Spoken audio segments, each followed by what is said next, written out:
Il prend soin de moi. Il prend soin de moi. Alléluia.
Notre Bible dans Matthieu.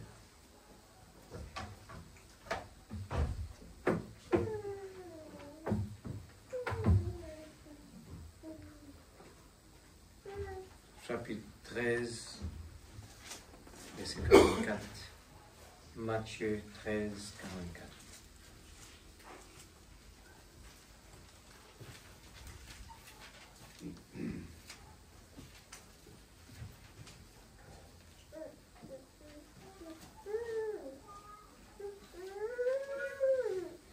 Matthieu 13, verset 44.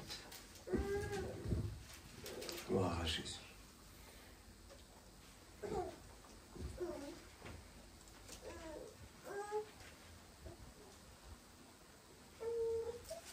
Le royaume des cieux est encore semblable à un trésor caché dans un champ. L'homme qui l'a trouvé le cache, et dans sa joie, il va vendre tout ce qu'il a et achète ce champ. Le royaume des cieux est encore semblable à un marchand qui cherche de belles perles. Il a trouvé une perle de grand prix et il est allé vendre tout ce qu'il avait et l'a acheté. Que Dieu bénisse sa parole. Nous allons nous mettre assises. Alléluia. Gloire à ton nom, Jésus. Merci Seigneur. C'est un verset que nous connaissions très bien. Amen. Et nous voulons vraiment creuser. N'oubliez pas même que nous allons l'aborder aujourd'hui. Il y aura encore beaucoup à apprendre. Ces versets, ils sont juste devant nous. C'est comme la Bible dit que, eh bien, 2 ou 3 semblent en mon nom, je suis là présent. Mais combien de personnes qui arrivent à avaler cela? Vous savez que si vraiment on croit que Dieu est présent ce soir, on ne peut pas avoir sommeil, on ne peut pas être distrait, c'est plus que le président, on va vouloir le toucher, on va faire des choses, on ne va pas vouloir partir à la maison. Jacob a dit à l'ange, je ne partirai pas à la maison parce que tu es là avec moi. Ce que j'attendais, une bénédiction, il n'y a rien d'autre qui est important pour moi ce soir. S'il faut passer la nuit, je reste là. S'il faut passer la nuit, je reste là. Parce qu'il savait qu'il y a une bénédiction devant lui.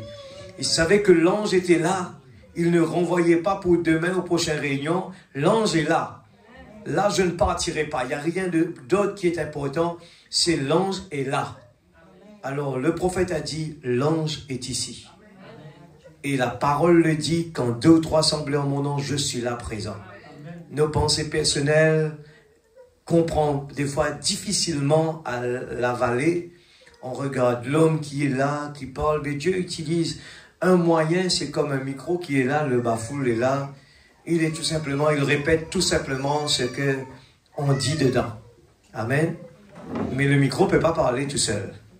Hein? C'est quelqu'un qui parle dans le micro qui fait qu'on entend quelque chose. Nous aussi, on est pareil. On ne peut pas se frapper l'estomac pour dire qu'est-ce qu'on a fait. Dieu utilise ce micro-là, eh bien, pour parler. Amen. Et moi aussi, je vais être béni. Alors, je crois que c'est assez clair de voir que nous sommes en train de traverser des moments vraiment extraordinaires quand vraiment on arrive à tirer toutes ces prédications et le connecter ensemble.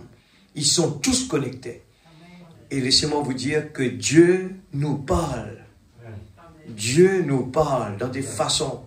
Il faut toujours, au moins ça résonne dans ma tête, dans mon cœur. Dieu se cache, se révèle dans la simplicité. Et le prophète parle de cela, que Dieu a sa façon de travailler. Et si on ne comprend pas, on le cherche dans le mauvais endroit. Amen. On voit les types qui nous l'ont montré, que les gens ont raté. Tous, ils ont tout raté parce qu'ils ont cherché dans le mauvais endroit. Ils ont une conception différente. Ils ont attendu le Messie, ils ne l'ont pas vu parce qu'ils attendaient quelque chose de grandiose. Mais Dieu est venu dans un petit enfant. Il est venu parce qu'il devait typifier l'agneau. Et l'agneau, c'est avec les bergers, avec les animaux là. Il doit typifier dans tout ce que Dieu fait. Il doit y avoir un sens. Amen. Tout ce que Dieu fait, il y a un sens derrière tout cela. Des fois, notre façon de regarder les choses, on n'arrive pas à le comprendre. Amen. Dieu prend soin de nous. Et vous. Alors, c'est quelque chose de très simple. Nous, dans cette brochure, Frère Branham le décrit très clair. Eh bien, quand on a compris, eh bien, notre façon, notre comportement, nos priorités, tout change. Notre langage change. Il a donné le type Jacob, quand il a lutté, il a eu un coup, et dès ce jour, il a marché différemment. Parce qu'il a eu un coup. Amen. Et c'est un type. Alors, notre vie, il y a des choses qui sont cachées. On ne comprend pas l'Église. Bien souvent, on peut raconter quelque chose qui s'est passé dans notre vie. Et en parlant, on dit, ah ouais, je comprends, qu'est-ce qui s'est passé. Dieu voulait me retirer de Terre Rouge. Il m'a envoyé à Bémalgache parce qu'il avait un projet pour moi là-bas. Alors que moi, je pleurais. Parce que je n'avais pas compris. L'homme ne comprend pas le programme de Dieu. C'est comme un papa qui frappe ses enfants. Pas parce qu'il ne l'aime pas, parce qu'il veut le mettre dans un bon chemin.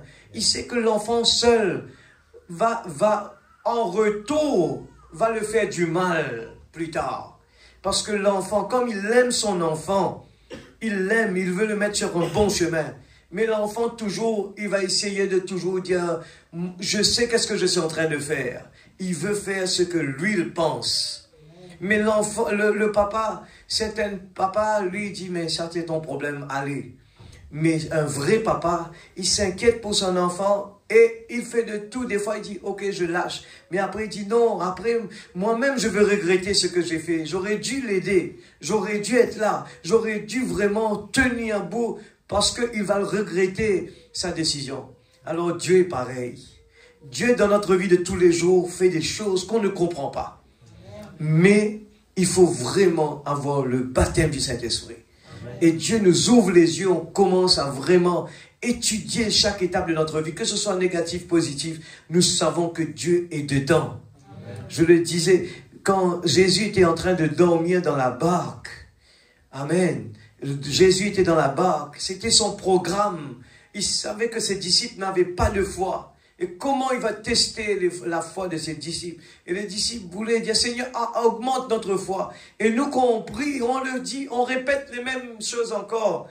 Dans nos prières, nous le faisons. Seigneur, j'ai envie d'avoir une grande foi. Mais Dieu ne nous donne pas comme ça, je te donne la foi. Non, il va nous faire passer par des procédures pour augmenter notre foi. Ce n'est pas un cadeau qu'on donne là, je te donne un cadeau. Non, il te fait passer par un chemin difficile. Amen. Mais il va t'assister. Il va rester là. C'est comme un papa et son enfant veut jouer dans de l'eau et dans la mer. Alors il ne laisse pas son enfant partir tout seul. Et il va attraper sa main, mais il va le laisser partir. Il sait qu'est-ce qui va se passer. Hein? Le papa sait très bien il va avaler de l'eau là. Mais il tient sa main. Et le prophète chante cela. Dieu prend soin de nous. Comme que ce soit dans les beaux temps, dans le mauvais temps, Dieu prend soin de nous. Mais parce que nos façons de penser est ailleurs, eh bien, le problème c'est qu'on n'arrive pas à avoir cette confiance. Seigneur, et tu ne vois pas qu'on est en train de mourir? Mais Jésus attendait à ce que les disciples se mettent debout et dire, et appuyer sur la foi, ils voulaient avoir la foi. Mais les disciples, non, ils ont oublié tout cela. Ils ont oublié toutes ces prédications. Ils ont oublié que les cieux sont ouverts. Amen. Ils ont oublié toutes ces prédications où Dieu, le prophète, nous parle vraiment comment le diable est venu attaquer. Comment le diable, il a décrit depuis Adam et Ève. Il a montré comment le monde a été vraiment détruit à cause que les gens ne comprennent pas. Alors je lis... D'abord, donne-moi en haut complètement dans la loi, le message de la loi. Et je voulais lire cela. Paragraphe 18. En haut complètement. Hein. Et dans l'ancienne prédication de la semaine dernière. Et le mercredi dernier. Et le message de la loi. Je donne, s'il n'y a pas ça devant toi, 55-01-15. Ok? 18. Écoute l'église, ces paroles, il faut prendre le temps et dire, Seigneur, aide-moi. Je parle des perles. Quand quelqu'un a découvert une perle, il vend tout et il se concentre dessus. Nous disons que c'est des perles, mais c'est plus que des perles. Mais on n'arrive pas vraiment à réaliser qu'est-ce que c'est. Paragraphe 18. Maintenant, Paul parle ici de la vallée, ou plutôt de l'ombre de la loi, qui étant une ombre des biens à venir. C'est quoi? Des biens à venir.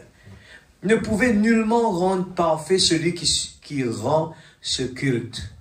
Ensuite, il poursuit pour montrer ce qu'est la perfection. Eh bien, c'est étrange que les gens aient trop souvent de telles pensées. Ils disent, eh bien, je suis faible. Je n'ai pas une très grande foi. Je ne suis pas un très bon chrétien. C'est exactement ce que le diable veut que vous disiez. À ce moment-là, vous parlez son langage. Voyez-vous? Vous ne deviez jamais dire ça.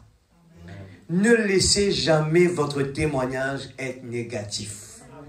Qu'il soit toujours positif. Je suis sauvé. Dieu est dans mon cœur. Je crois en lui de tout mon cœur. Croyez-vous dans la guérison divine? De tout mon cœur.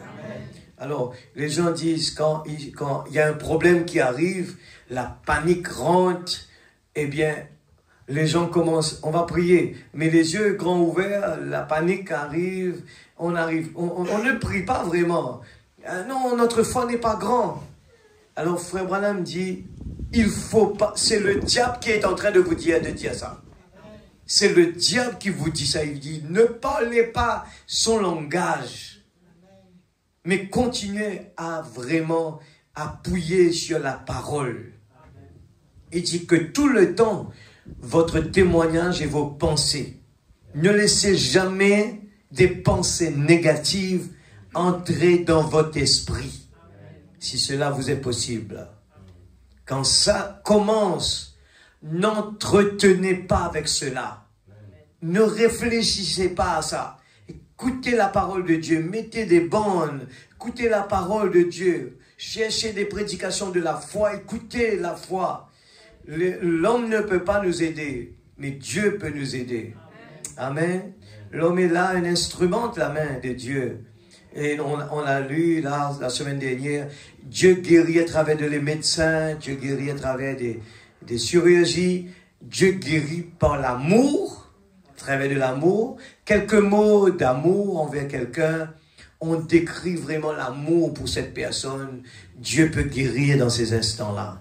Amen. Quand nous prions, si on prie comme ça, sans même qu'il y a vraiment cet amour dans notre cœur, ça ne peut pas passer. Parce que l'amour est une puissance. Il peut parler avec l'animal. C'est l'amour qui agit.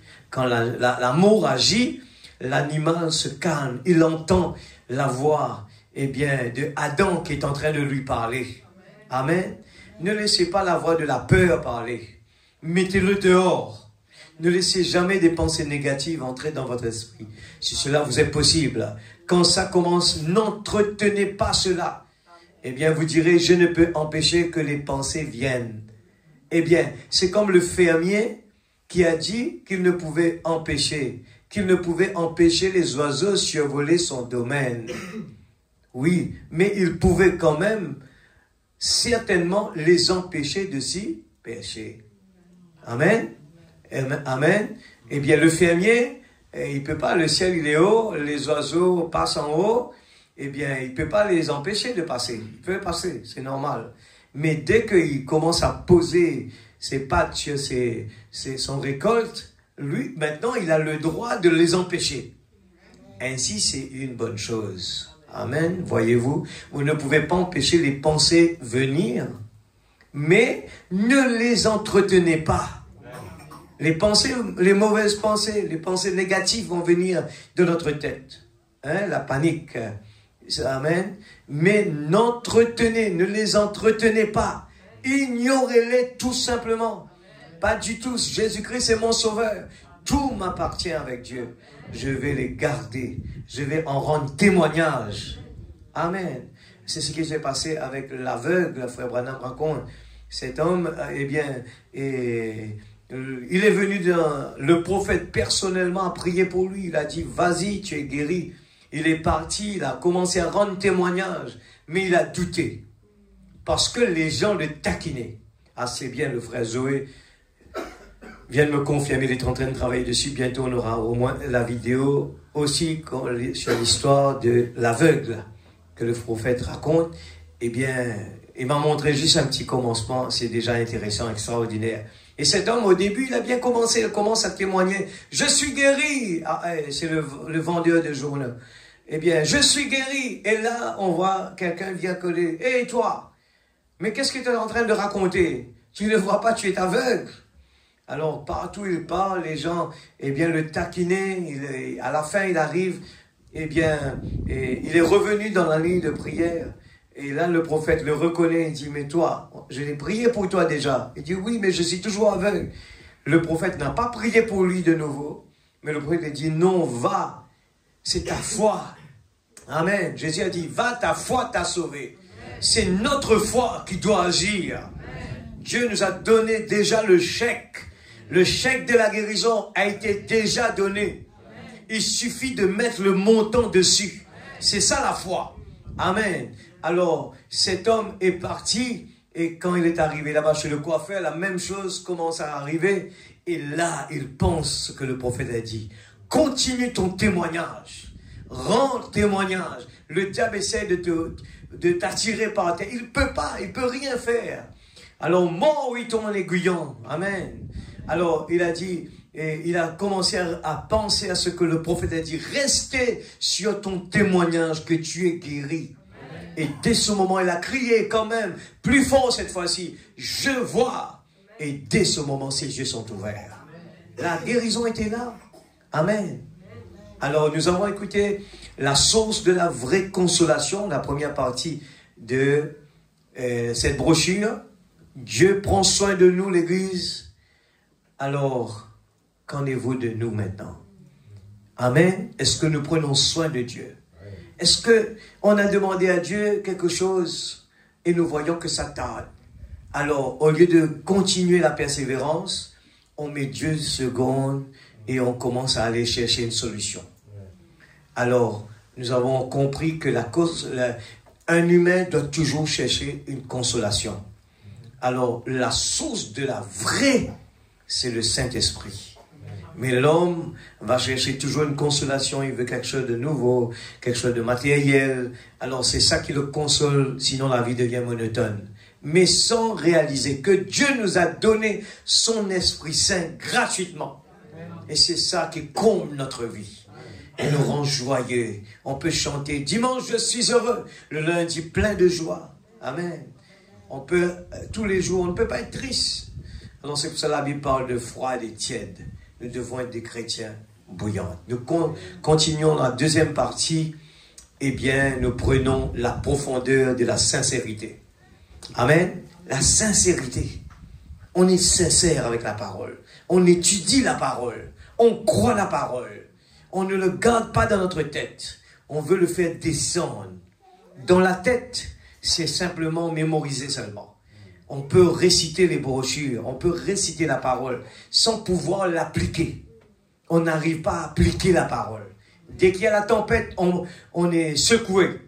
On court de gauche à droite. Alors qu'on a la solution déjà, on va toujours écouter des bêtises. Alors, le paragraphe 62, Frère Branham dit, paragraphe 62, à moins d'être profondément sincère. Frère Branham, toujours derrière un mot, il aime bien ajouter quelque chose. Vous allez voir que quand il parle le baptême du Saint-Esprit, il met le mot vrai devant. Parce que il y en a des faux.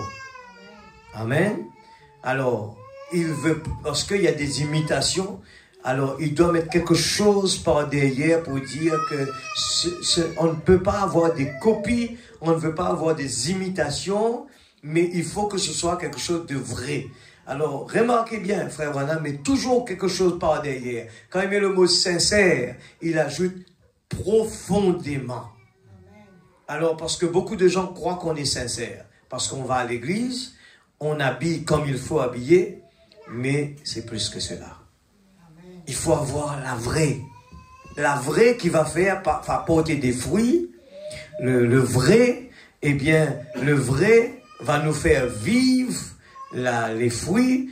Le vrai, ça va nous aider à, eh bien, vivre une vie de béni, de joie, et toutes les solutions sont là. Amen. Alors, et vous ne pouvez pas être sincère si vous ne comprenez pas clairement. Est-ce que quelqu'un peut m'expliquer cela? J'ai entendu Amen. Il dit, vous ne pouvez pas être sincère si vous ne comprenez pas clairement. Quelqu'un ne peut pas être sincère. Il vient à l'église, il écoute la parole, il ne comprend pas. Il y a un problème, l'église. Il n'y a pas de persévérance. On vient, on écoute avec la tête. On veut mémoriser. C'est comme si on dit 1, 2, 2, 2, 2, 4. Vous voyez, à l'école, on a enlevé ça. Ils ont retiré ça. Parce qu'apprendre par cœur n'est pas bon. Ils ont compris que ça ne marche pas. On ne connaît pas comment on a eu ce chiffre-là. Mais on connaît par cœur. Amen. Moi, quand j'étais petit, on a appris ça par cœur. Les tables là étaient là. Et on apprend par cœur. Aujourd'hui, on a enlevé tout cela. On apprend comment gagner la réponse.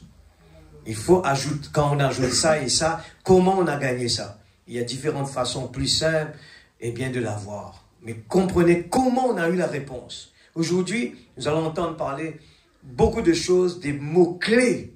Comment les gens, on n'arrive pas vraiment à aimer Dieu. On n'arrive pas à prendre plaisir dans ce qu'on est en train de faire.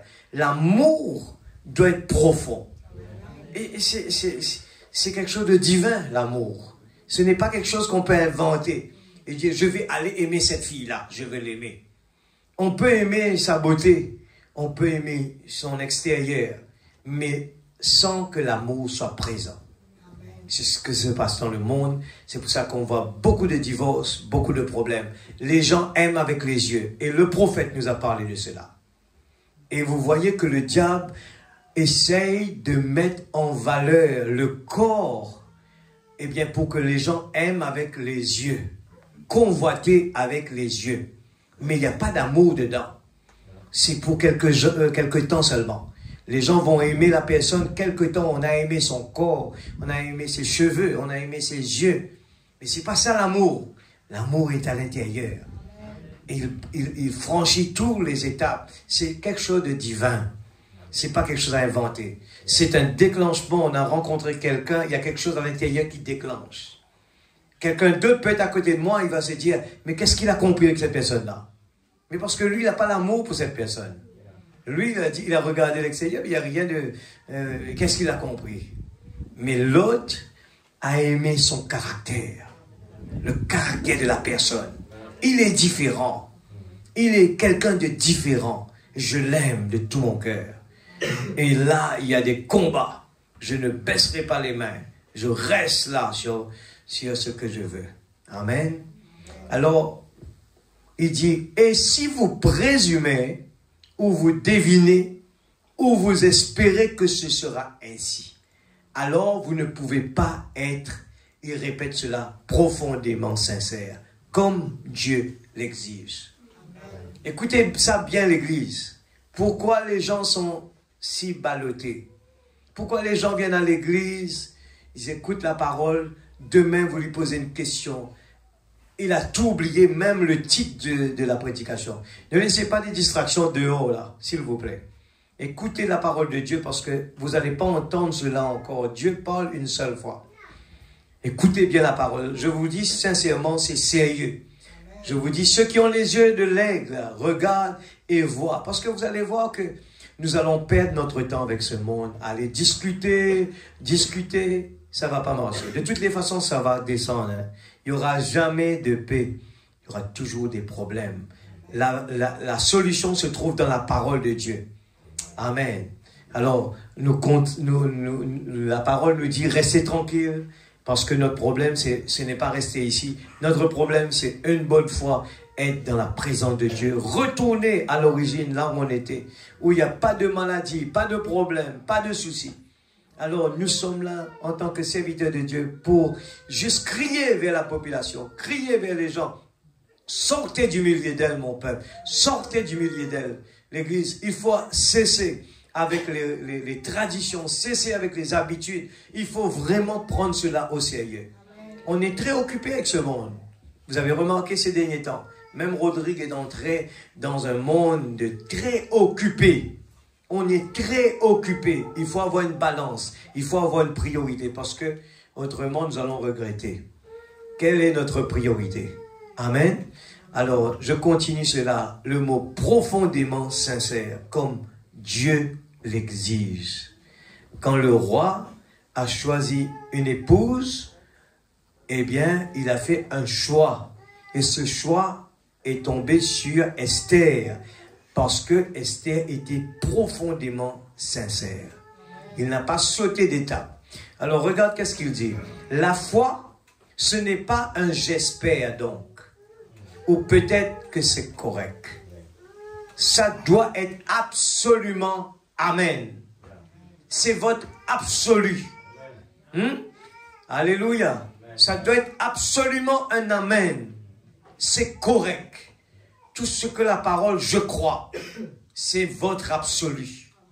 Amen. C'est votre absolu. C'est votre poteau d'attache. Vous voyez, vous êtes arrivé à votre absolu. comme quoi c'est la vérité. Rien que la vérité. Et il doit être ainsi. Et puis, quand vous savez cela dans votre esprit, je souligne cela. Quand vous savez cela dans votre esprit, non pas dans votre tête, hein, dans votre esprit, alors vous abordez cela de tout votre être. Quel est le problème? Les gens écoutent la parole, distraits, on écoute un petit bout, on va sortir dehors. On est distrait, on ne comprend rien, on sort de là, on n'a rien compris. Mais vous allez voir, je vous dis d'avance, vous êtes malheureux. Alors aujourd'hui, on a bien compris cela. Je le répète tout le temps avec les gens. L'argent ne fait pas le bonheur.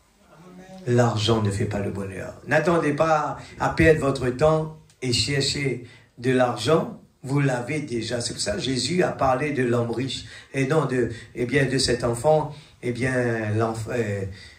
a quitté son père, qui est parti. Il ne savait pas qui il était. L'enfant prodigue, il est parti chercher ailleurs. Alors il avait tout. Aujourd'hui, nous avons tout. Il a dit, cherche d'abord le royaume de Dieu. Toutes choses vous seront données par-dessus. L'Église, j'enfonce très fort ce soir sur la sincérité. Le royaume des cieux est encore semblable à un marchand qui cherche de belles perles. Il a trouvé une perle de grand prix. Il est allé le vendre, tout ce qu'il avait, et l'acheter. Nous pouvons vendre tout notre temps, vendre notre travail, vendre nos priorités sur la terre, parce que nous avons un grand prix. Alors je me concentre dessus. J'ai éliminé beaucoup de choses pour avoir plus de temps pour mon Dieu. Parce que je me prépare. Je suis l'épouse, j'ai un mariage. Amen. Et ce mariage-là nécessite une préparation. Alors, des fois, on va dire, moi j'aime pas ce professeur-là. Moi, j'aime pas ce professeur-là. Le professeur, il est payé à l'école. Et si vous ne voulez pas écouter le professeur, qui va payer? Vous n'aimez pas le professeur. On n'est pas venu ici pour aimer le professeur, nous. On est venu pour écouter. À l'école, on va à l'école. Vous n'avez pas de choix. Le professeur est là. C'est lui qui donne. Vous faites vous apprenez. Vous prenez des notes. Vous allez à la maison. Vous ne comprenez pas. Vous faites des recherches. Vous allez poser la question au professeur. C'est pour ça que je demande à mes enfants des fois, quand ils ne comprennent pas, je lui ai dit, tu es parti voir le professeur pour lui poser la question? Non. Non. Alors, c'est ce qui se passe dans le monde spirituel. C'est quelque chose où on doit vraiment... Il ne faut pas que ça monte comme ça et puis ça descend. Il faut qu'il y ait une recherche. Alors il dit, vous avez cela dans votre esprit. Alors vous abordez cela de tout votre être, quand cela est dans votre esprit. Avec tout ce qui est en vous. Pas une partie seulement, pas découragé comme ça. Non, mon corps est fatigué. J'ai travaillé toute la journée, mon corps est fatigué. Mais quand je suis dans la présence de Dieu, il y a quelque chose qui bouillonne en moi.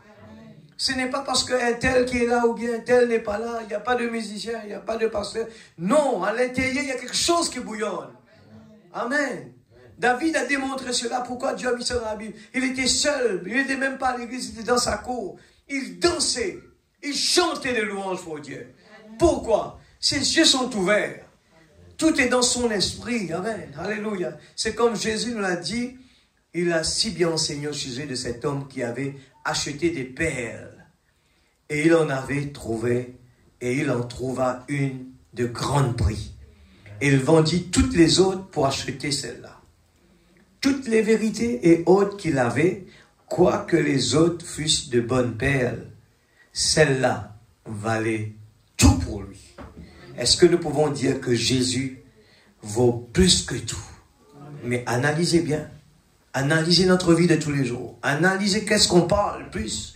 Analysez qu'est-ce qui passe dans nos esprits tous les jours. Analysez notre cœur. Qu'est-ce qui aime le plus? Vous allez comprendre si c'est oui ou non. Quand vous trouverez l'absolu de Dieu, sa parole, une promesse pour une certaine chose, il vous faut premièrement reconnaître que c'est la parole de Dieu. Que la chose que vous voyez est accomplie, c'est Dieu. Je le vois tous les jours, l'église. Dans beaucoup de choses, des fois, les gens, je vais les raconter, les gens ne vont pas le voir pareil. Mais je vois Dieu agir. dans tout ce que nous faisons. Dieu agit l'Église. Il les fait les choses incroyables. Incroyables. Je disais cela hier, j'étais à la maison et pendant que je méditais comme ça, le frère Zoé qui fait les vidéos là de l'Afrique, il m'appelle. Et c'est lui qui m'a appelé. Et là j'écoute et il parle avec moi. Après il me dit, tu sais, je suis en train de faire la vidéo sur l'aveugle. Le marchand de journal aveugle que frère Branham a prié. Et j'ai pas compris tout de suite.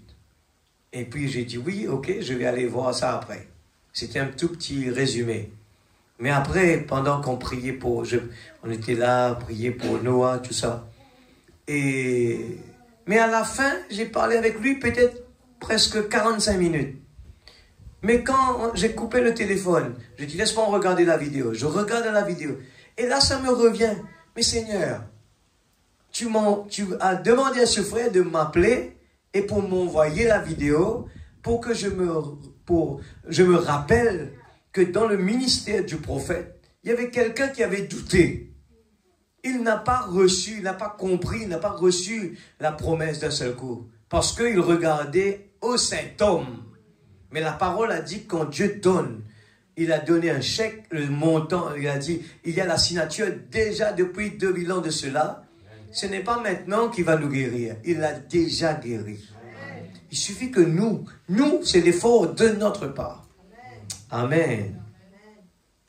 Alors, quand vous trouvez l'absolu de Dieu, sa parole, une promesse.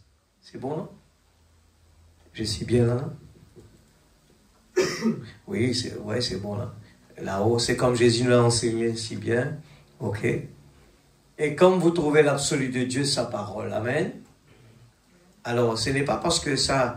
Quand on lit ce message, l'Église, ça doit être comme si le prophète est en train de nous parler aujourd'hui. Quand il me demande de lever la main, parce qu'il me parle, moi, aujourd'hui, je lève ma main. Quand il me demande de prier, je prie. Quand il me dit, il y a quelqu'un dans la salle qui pense que Dieu lui a parlé, je lève ma main, l'Église. Ce n'est pas un cinéma, ça. C'est pour moi, ça. La parole parlée. Pour le présent, il me parle, alors je suis dedans. Tout ce qu'il parle, quand le prophète est en train de parler à l'auditoire, j'actionne pour aujourd'hui. Je fais tout ce qu'il me demande de faire. Amen. Alléluia. Quand vous trouvez l'absolu de Dieu, sa parole, une promesse pour une certaine chose, il vous faut premièrement reconnaître que c'est la parole de Dieu. Il faut d'abord... Si vous écoutez ce que je dis là et ne pas reconnaître que c'est la parole de Dieu, ça n'a pas de valeur. Que la chose que vous voyez être accomplie, c'est Dieu. Il n'y a pas de peut-être que c'est ainsi. C'est possible, ça paraît possible. C'est Dieu. Alors quand vous en arrivez là, alors que cela, la perle de grand prix, vous devez vous éloigner de tout ce que quelqu'un d'autre vous dites de contraire à cela. Amen. Vous ne devez pas compter sur ce que l'homme a accompli. Et on a tendance de vouloir bien écouter la science. Je vais vous montrer ce soir comment frère Branham vous parle que tous les problèmes qui se passent dans le monde est à cause de la science. Et nous avons, Dieu permet. Amen. Dieu permet. Et il fait les choses tellement parfaites. Il permet à ce qu'il y ait un moyen secondaire. Et il regarde qu'est-ce que vous allez choisir. Et il le dit tout. Il dit, vous savez, Dieu à travers le chirurgie, Dieu agit à travers les médecins. Après, il vous dit, moi je vous donne un chèque. Et il regarde quelle est l'option que vous allez choisir en priorité. Amen. Il faut savoir comment le mettre. Je dis, c'est Dieu qui m'a déjà guéri, mais je vais aller voir le médecin, mais Dieu m'a déjà guéri. Parce que si autrement on fait, le médecin va nous dire des fois des choses négatives, on va l'avaler. Et là, on a vu beaucoup de gens qui sont descendus très profondément parce que à cause des confessions négatives. C'est pour cela qu'il le dit ici. Il est en train de dire, quand vous en arrivez là, alors c'est là la perle de grand prix. C'est quoi? La parole de Dieu, pas la parole de l'homme. Amen. L'homme, il n'a pas de garantie. Même son assurance n'est pas garantie. Le mot assurance n'est pas. Frère Branham, il dit, l'assurance, mon assurance, c'est Dieu. C'est le seul. Notre assurance, quand on est mort, il va le donner à quelqu'un d'autre, alors que Dieu vous le donne vous-même. Amen. Vous ne devez pas compter sur ce que l'homme a accompli. Vous devez compter sur ce que Dieu a dit et ce qu'il a promis. On va le lire comme ça. Hein. Regardez, je suis encore à moitié. Peut-être je ne vais pas terminer la brochure encore aujourd'hui. Je veux bien appuyer parce qu'il faut que l'Église prenne conscience. Il faut arrêter avec les routines. Il faut que la salle, l'atmosphère change. Et qu'il n'y a pas des jours c'est haut, un jour c'est bas, un jour c'est haut. Non, chaque fois qu'on est dans la présence de Dieu, qu'importe, il n'y a personne, les gens ne prient pas. Moi, je prie de tout mon cœur. Amen. Parce que Dieu, ce qu'il a fait pour moi, je ne peux pas oublier cela. Je ne peux pas dire aujourd'hui c'est notre jour. Pour Dieu, c'est aujourd'hui. Il m'a sauvé du péché. Il m'a délivré. Il m'a guéri. Il a changé ma vie. Il m'a racheté. C'est extraordinaire. C'est pour ça que Job a dit, mon Rédempteur vit éternellement. Pourtant, il est malade. Pourtant, Job, il est le ver de tête en train de le manger. Mais lui, c'est ça, pas ça son problème. Lui, c'est que mon Rédempteur vit éternellement. Il est là, temporairement ici. Mais il sait que Dieu... Et qu'est-ce qui s'est passé? Dieu lui a donné le double. Et tous les types nous ont montré que tous ceux qui ont cru en Dieu, et ils ont eu vraiment le VIP service. Dieu est descendu dans la fournaise, devant les lions. Et Dieu est descendu. Et nous voyons que les gens ont respecté Daniel. Si vous voulez que les gens vous respectent, démontrez ces gens la puissance de Dieu dans votre vie. Amen. Mais il y a des conditions. On va continuer. Vous ne devez pas compter sur ce que l'homme a. Vous devez compter sur ce que Dieu a dit, ce qu'il a promis. Et le voir accomplir cela, alors c'est la même votre absolu. Et puis, tout ce que vous êtes, écoutez ça, tout ce que vous êtes, tout ce que vous avez été, tout ce que vous espérez être, doit simplement être placé sur cela. Comme si c'était une question de vie et de mort pour vous à ce moment-là.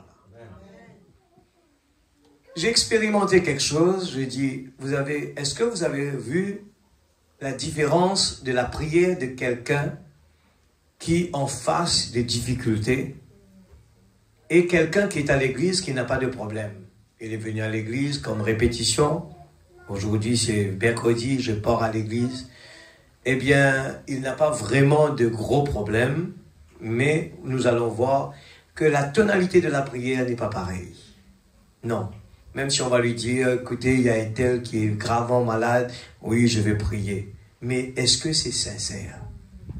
Est-ce que on est sincère quand on va prier ensemble pour quelqu'un qu'on ne connaît pas? Aujourd'hui, vous savez, je m'excuse, je n'ai pas expliqué. Ce petit garçon, le nom a été sur le tableau qu'on a prié. C'est un tout petit garçon.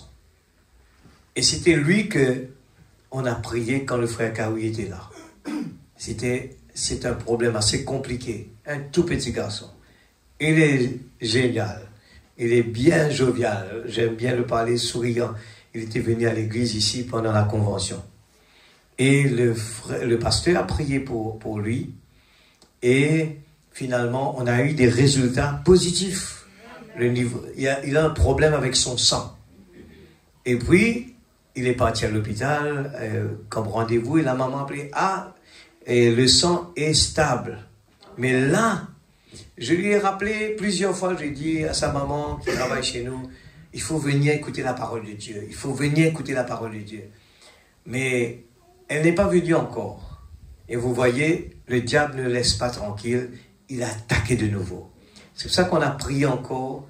On demande toujours d'abord, Seigneur, aide la maman, parce que tout est dans ses mains. Que la maman prenne conscience. De ne pas attendre quand il y a un problème. C'est là que je viens vers Dieu. Nous devons être sincères envers lui. Pas pour ce qu'il va faire pour moi. Mais c'est pour ça qu'il prend soin et vous.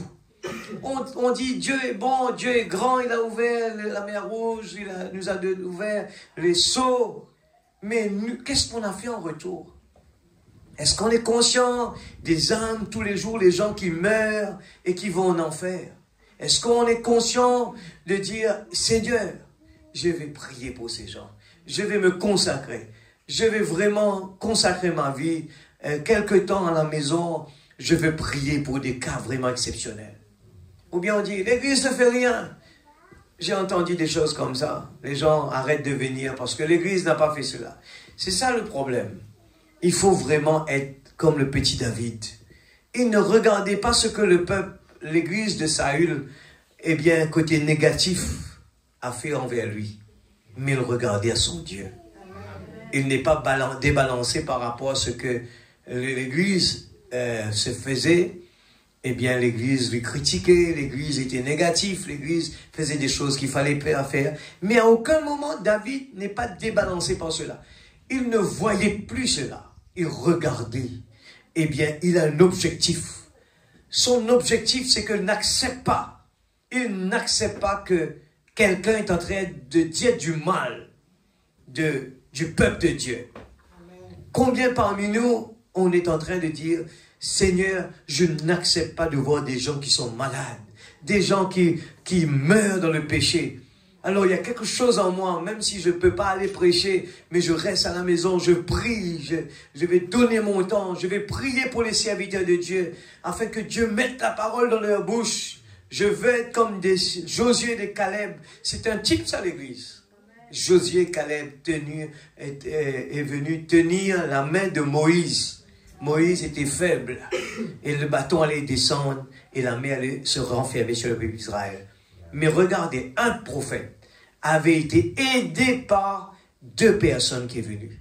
Ces deux n'avaient pas encore le ministère, mais ils ont donné un coup de main. Ils ont tenu la main de Moïse. Alors, on a lu la semaine dernière que Dieu guérit même par l'amour. Alors, l'amour est quelque chose, je dis, merci pasteur, je crois que toute chose qui est faite en disant, pourquoi Dieu nous parle de l'amour, que ce mot répète jusqu'à aujourd'hui? C'est parce que il y a un point faible là. C'est ça qui nous empêche d'avancer. Il faut régler ces problèmes-là, l'église. Si aujourd'hui on ne voit pas des guérisons, on ne voit pas des choses arriver, des choses extraordinaires, c'est parce que le diable nous tient comme ça. On est faible. Quelque part, regardez cela, je suis rentré, Noah a choisi ce texte-là, il a pris il prend soin de vous. Je vais le lire. J'espère que tout le monde, quand vous êtes entré, on a pris le temps de lire le tableau qui était là au début de la réunion. Regarde ça.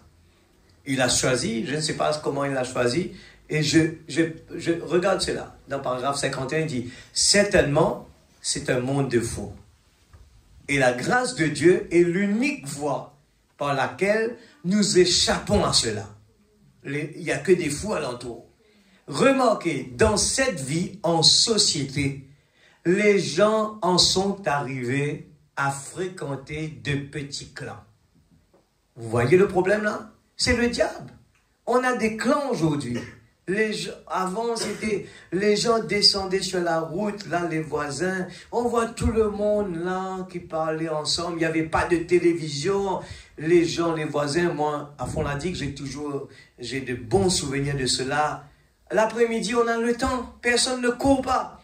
Et puis, on descend là, il y a des gens qui discutent là dans le village. L'autre qui est en train de jouer là-bas. Mais tout le monde était rassemblé là. Il y avait de l'unité. De l'unité. Et là, c'était vraiment... Je vous dis, on ne peut pas le décrire, mais il faut être là-bas pour voir. Mais aujourd'hui, Frère Branham dit, il y a de petits clans. Ils se retrouvent et disent, nous sommes meilleurs que l'autre groupe. Voyez? Et c'est ainsi que ça se passe. C'est la moralité. Ça a affecté la moralité des gens au point que, franchement, mes amis, je ne pense même pas que le mot moralité est reconnu parmi 90%. Il n'y a que 10% seulement des gens qui connaissent c'est quoi la moralité de cette nation. Ils ne savent même pas ce que le mot moralité veut dire? Cela leur a échappé. Et ils ont fait une grande supercherie. C'est bon. Incroyable, hein? Incroyable. Regardez dans quel monde nous sommes en train de vivre, l'Église. Mais ne copiez pas dessus. Amen. Ne faites pas semblant que c'est normal. Ce n'est pas les 10%. Les 10%, je parle de l'amour. J'étais là-bas pour chercher un papier. Pour avoir un permis, aujourd'hui, il faut aller prendre un papier de moralité. Ce n'était pas comme ça avant. C'est la première fois que moi, j'ai dit à la police, mais j'ai jamais demandé ça avant pour avoir un permis. Il me dit, oui, on a changé. Je lui dis, mais pourquoi? Il me dit, vous comprenez pourquoi? Aujourd'hui, les gens n'ont plus confiance dans personne. Il faut un papier de la police pour dire, cet homme est normal. Voilà le mot moralité. Il est normal. Il a un casier droit.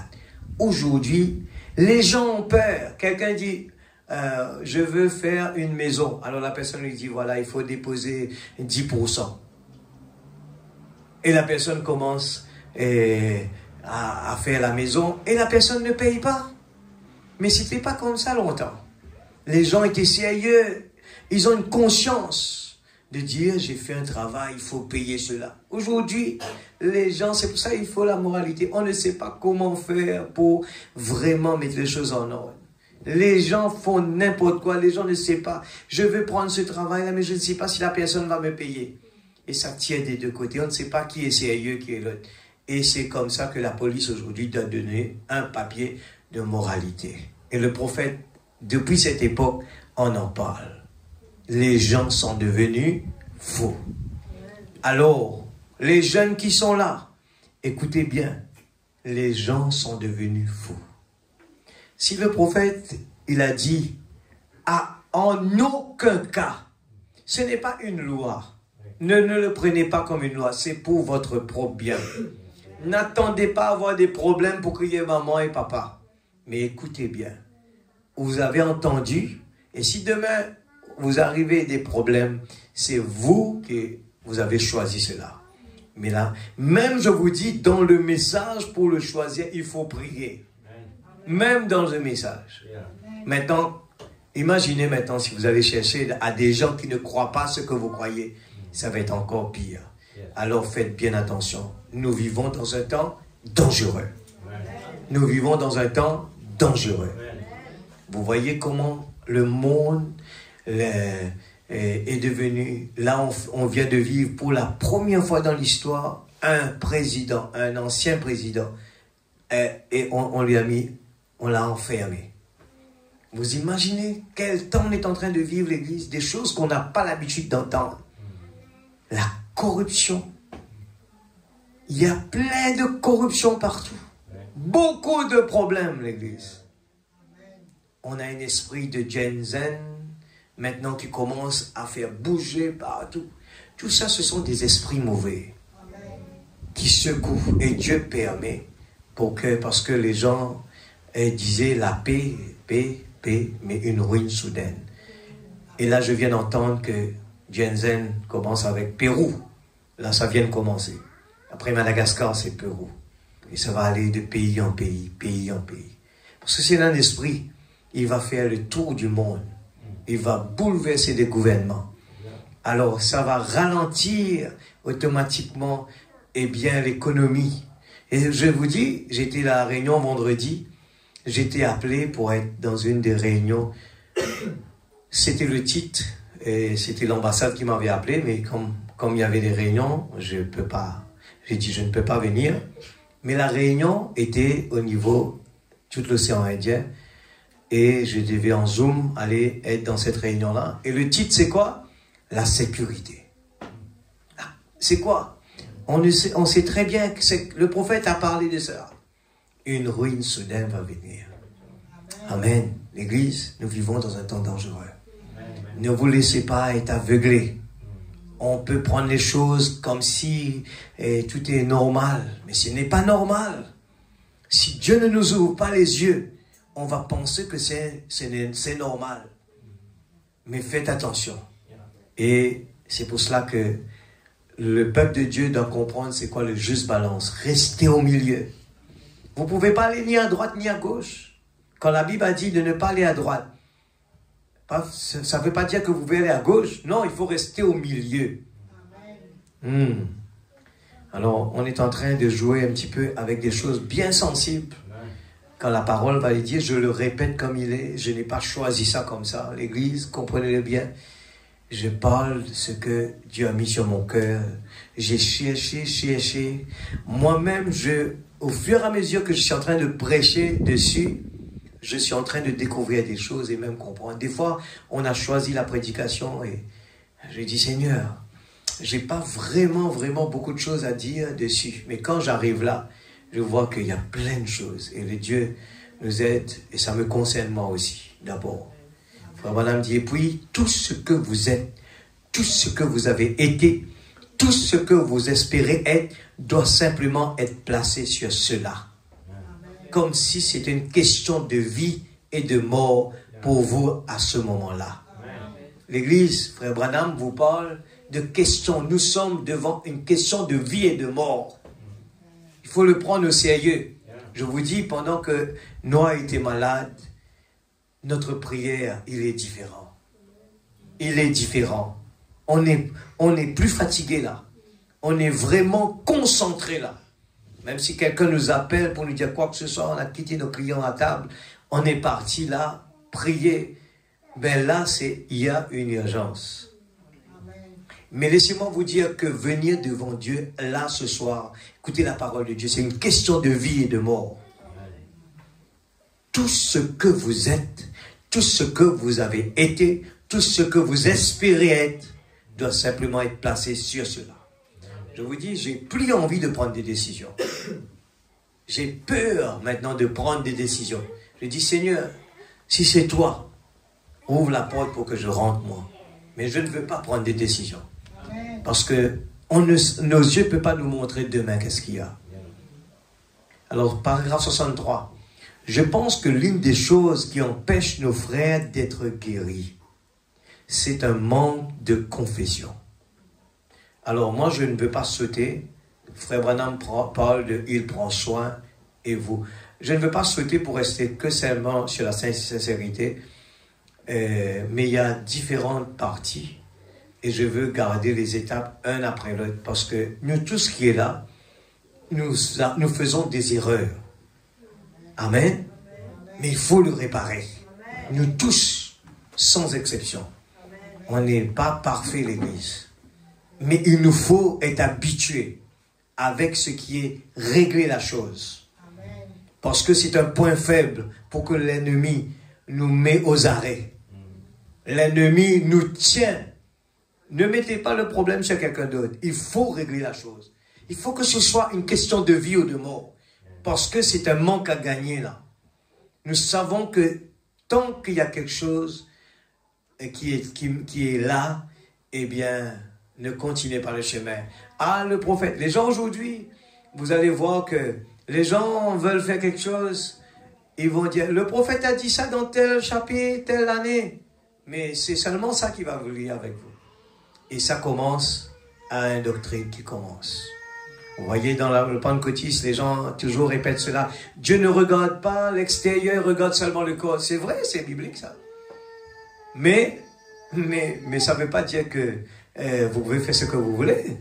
Non, il y a, dans cette même Bible, il vous démontre comment il faut vous habiller, il vous démontre comment vos cheveux doivent être, mais ça, parce que Dieu ne regarde pas l'extérieur, alors je peux faire ce que j'ai envie, mais vous oubliez que toutes ces prédications de Paul là, on a jeté. Il faut tout mettre en pratique. C'est ce que Esther a fait. Amen. Faites tout ce qu'il vous dira. L'Église, il ne faut pas prendre le message par cœur. Restez, même si vous voulez, dans un paragraphe pendant 2 semaines. C'est préférable que de lire, et après, vous regardez vos fruits, il y a rien. Il faut trouver des fruits, l'Église. Il faut trouver un changement dans notre vie de tous les jours. Une manque de confession sincère. Frère Branham parle de la sincérité. Alors, ce sont des faiblesses dans notre vie. Comme je le dis, ça me concerne moi-même d'abord. Il ne faut pas dire, ah, il me parle pour moi. Ça me concerne moi-même d'abord. Eh bien, par exemple, ça peut sembler un peu mauvais. Mais ce n'est pas là mon intention. Frère Branham parle de... Et je vois ma femme qui est assise ici. Si aujourd'hui je sortais là et je mettais mes bras autour d'une autre femme, que je lui faisais l'amour, je saurais tout de suite, après avoir fait cela, que j'ai mal agi, vraiment mal agi. Eh bien, certainement que mon consolateur me préservera de faire pareille chose. Il prend un exemple, il dit, je suis sûr que le consolateur, eh bien, il me préservera de faire des bêtises pareilles, voyez. Mais il dit, voyez, mais je veux dire que si je faisais cela, qu'il m'arrivait de faire cela, ou quelque chose de semblable, alors je sais que la première chose, c'est de le dire à ma femme. Avant que je puisse le dire à Dieu, n'allez pas à Dieu dans votre chambre tranquillement dire, Seigneur, pardonne-moi. Non, il faut d'abord la femme.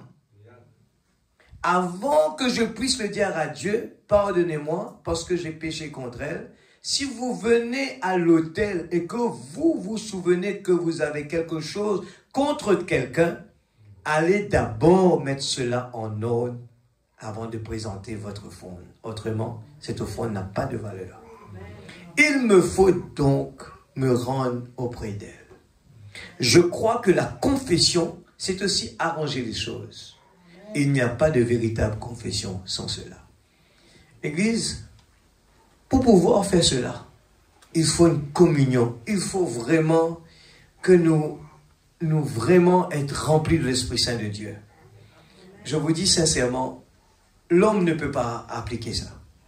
Il va se sauver. L'homme, la chair, ne peut pas le faire. Il va se sauver. Mais le moment qu'on est rempli du Saint-Esprit, c'est pour ça que nous mettons l'emphase sur la parole. Les gens veulent voir ce que les yeux peuvent voir, parce que là, à Grande Montagne, il y a des guérisons divines. Je pense que tout va bien. Non, ce n'est pas nécessairement ça. Ça, ce sont les choses qui nous accompagnent. Mais la chose le plus terrible, c'est que la parole n'est pas en nous et ne porte pas ses fruits. Nous devons vraiment prendre du temps à examiner notre vie, l'Église.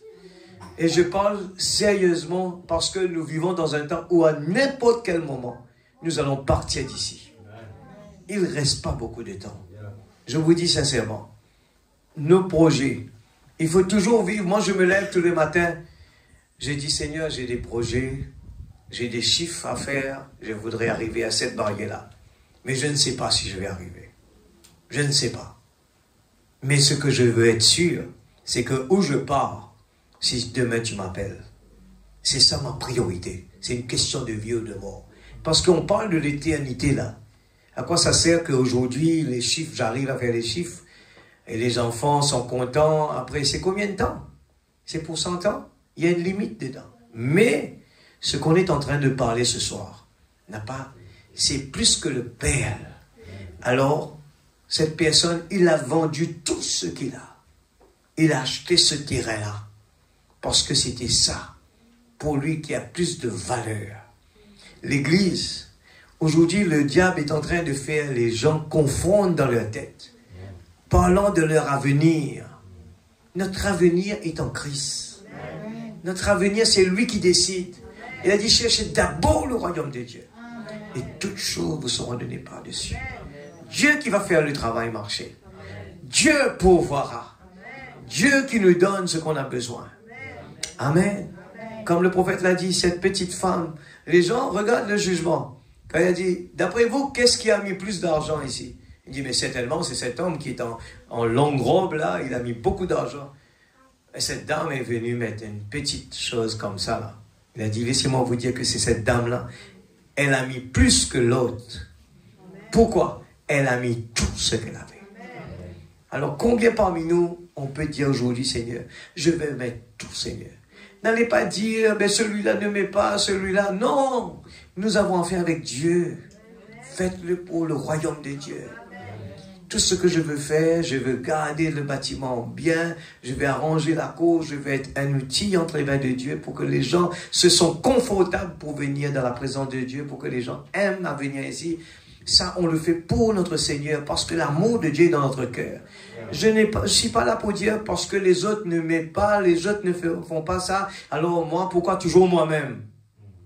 Mais vous n'aimez pas le Seigneur si vous pensez comme ça. Je le fais parce que je l'aime, lui. Et comme ses enfants l'épouse de Dieu, alors je dois le faire aussi pour vous. Amen. Même que les autres ne font pas. Alors ça, c'est pas mon problème. Amen.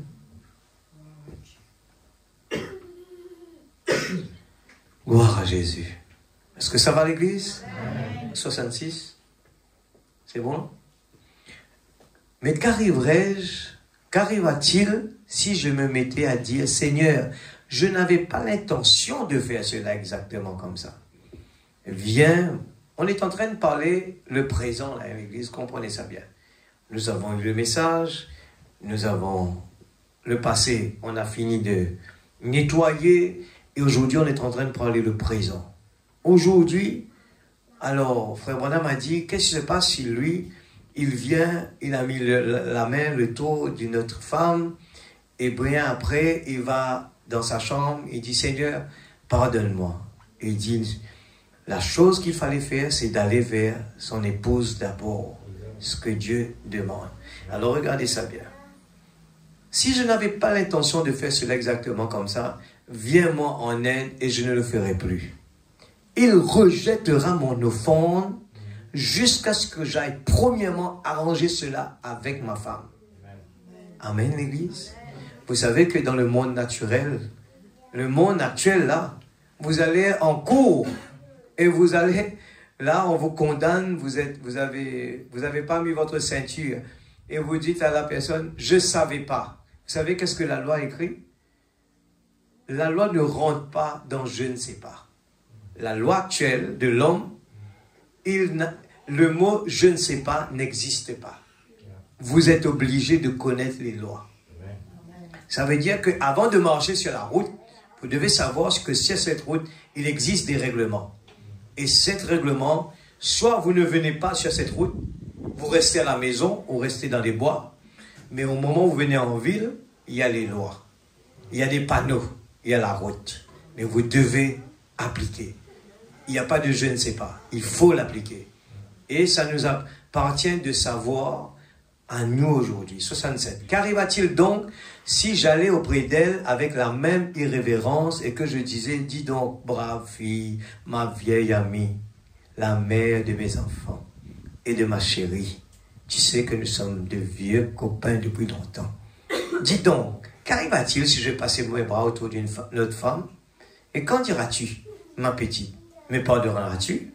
Alors regarde cette approche qui est différente. Frère Branham dit, je m'imagine quelle mine elle afficherait. Elle dirait, qu'est-il arrivé mon mari? Qu'est-il arrivé à mon mari? Parce que ce n'est pas son habitude.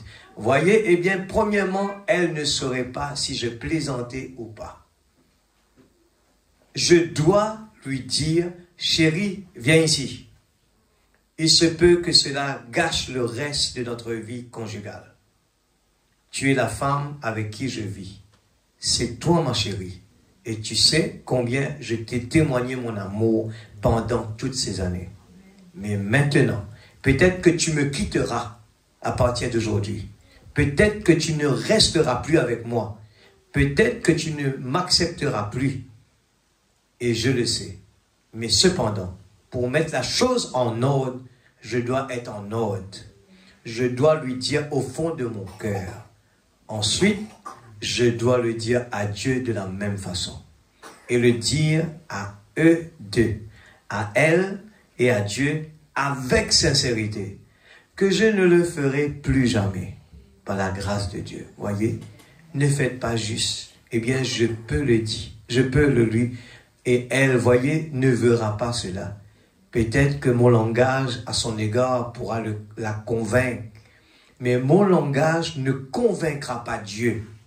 Peut-être je peux parler avec la sœur Christine, elle a des pitiés pour moi, mais pas Dieu.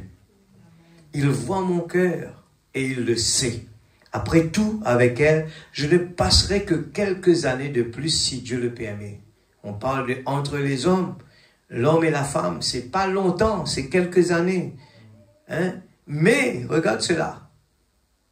Nous serons enlevés de ce monde-ci. Mais avec Dieu, c'est l'éternité. Ainsi, je dois être profondément sincère avec Dieu. Alors, si je suis sincère, il m'exaucera. Et je ne suis pas sincère, c'est inutile pour moi de faire perdre le temps à Dieu à m'écouter. Et c'est là qu'on est arrivé aujourd'hui, parmi les gens. Il ne semble pas y avoir la profonde sincérité qu'on devrait avoir.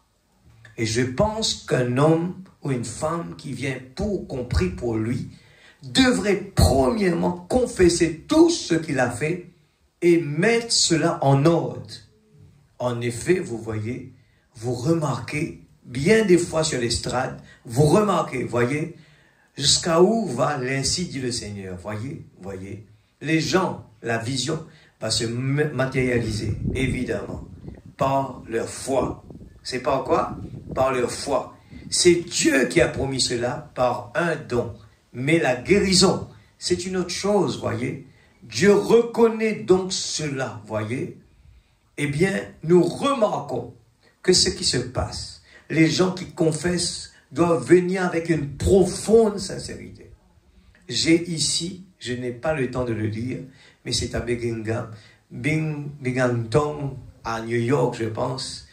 Où est-ce que je me trompe là-dessus? Oui, c'est Binghamton, je pense. Là où se trouve la société de chaussures Endicott. Je pense que ça s'appelle Binghamton. C'est ça, à New York. Nous étions là, dans le bâtiment de la compagnie de chaussures Endicott Johnson, un grand auditoire. Et nous y tenions une série de réunions. Et un matin, Billy Paul restait dans la chambre voisine. Il faisait très froid. Et le matin soufflait. Et le vent soufflait. Et j'avais découvert parmi les gens un manque de sincérité, on dirait. Et je me suis demandé pourquoi. Un homme avait été guéri là, dans un but où je parle particulièrement d'un homme. Cet homme avait une grande affliction. Et il avait été guéri ce soir-là. Écoute ça bien. Pendant qu'il se tenait là. Écoute ça bien, ce témoignage-là. Pendant qu'il se tenait là. Oh là. Où il était. Et avant que nous quittions, 5 jours, cette affliction était revenue sur lui. Voyez? C'est le même problème. 5 jours est revenu sur lui. Voyez? En effet, dans la présence du Saint-Esprit, il avait ôté cela de lui. Juste comme il l'a fait pour cette jeune femme, il y a quelques instants, là dans la cour. Ou le jeune homme, hier soir, voyez? Mais il doit y avoir une profonde sincérité. Savoir que le Dieu qui peut vous débarrasser de cela maintenant, par cette même onction qui est sur vous, peut retenir cela loin de vous. Voyez? Et puis un matin à l'aube, le Saint-Esprit m'a parlé disant, monte sur l'estrade ou quelque part là, amène ces gens-là et amène-les à confesser tout ce qu'il avait fait avant de prier pour eux. Voyez? La profondeur de la sincérité. Comme madame dit, si le monde ne se répand pas, il est condamné à périr. Voyez? La confession, c'est ce dont le monde a besoin aujourd'hui. D'une confession sincère. Frère, l'Église, regarde cette petite brochure qui n'a même pas encore été dans Voice of God interprétée. J'ai eu ça de Shekinah. Il n'y a même pas la voix encore, c'est en anglais. Mais Shekinah a fait la traduction et je ne sais pas comment je suis tombé dessus en faisant les recherches. Mais j'ai pris cela avec le but, c'est mon message, c'était celle de mercredi dernier. Et puis pendant que je prêchais mercredi, je suis tombé sur le mot sincérité. J'ai juste dit à l'église, je suis tombé sur le mot profonde sincérité. Je dis l'église, mercredi prochain, on va continuer sur la sincérité. Je ne savais pas quoi dire encore. Je n'ai pas lu cette partie-là encore. Je ne savais rien du tout qu'est-ce qu'il parle dedans. Et j'ai écouté la bande en anglais. J'ai écouté. À la fin, vous voyez que Frère Branham parle, il donne des exemples parfaits, des grandes personnalités, des grandes choses qui s'est passées. Et ce soir, je dis Seigneur, ça m'appartient à moi premièrement. Je crois que des fois, on croit qu'on est seul. Et personne ne nous voit pas. Alors, il m'a fait ça, je peux le faire moi aussi. On est en train de jouer avec notre éternité. Ce n'est pas aussi simple. Ne cachez rien. Il faut le dépouiller. Si vraiment on connaît qu'est-ce que c'est la valeur de la perle que nous avons trouvée, nous allons tout vendre et aller acheter ce terrain-là. C'est ce que le prophète veut nous dire ce soir. Si vraiment nous avons découvert la perle précieuse, on ne veut pas le perdre. Nous allons mettre à côté tous les impossibles. Nous allons mettre à côté, frère Branham dit, même si mon épouse, il va me mettre dehors, il faut le faire. Accepter s'il faut aller dormir sous l'arbre dehors. Allez le faire. Mais Dieu a un plan. Dieu a un plan. Mais vaut mieux que ma femme me mette dehors. Aujourd'hui, là, comme la sœur Christine a fait avec Billy Paul, dehors. Et je pense que, on a l'habitude de faire des jokes avec ça. Et je dis, préférable que la sœur Christine me dise dehors, qu'un beau jour, je suis dans l'éternité, vous n'allez pas me voir. Pour nous, ça doit être vraiment quelque chose d'important. Accepter l'humilité s'il le faut. Accepter que les gens parlent de vous en mal, c'est pas grave. Mais aller de l'avant avec cela. Je ne sais pas pourquoi je parle dessus aujourd'hui. Comme je vous le dis, moi-même, je dis, je tremble. Je dis, ta parole, Seigneur, il n'est pas quelque chose qu'on joue. C'est quelque chose de sérieux. On a des fois envie de rester à la maison et de ne pas sortir. Mais ce n'est pas un jeu d'enfant. N'allez pas casser la tête avec les autres. Regardez nous-mêmes, nous, envers la parole. Et donnez les fruits. Donnez les fruits. Les fruitiers, ils ne sont pas là pour aller regarder l'autre banane, lui, pourquoi il est vert, pourquoi celui-là n'est pas jaune. Lui, son travail, c'est produire des fruits pour que les gens viennent manger des bananes. C'est tout. Alors nous aussi, nous avons cette responsabilité de produire des fruits, l'Église. Je vais essayer de terminer. C'est comme un médicament contre une maladie.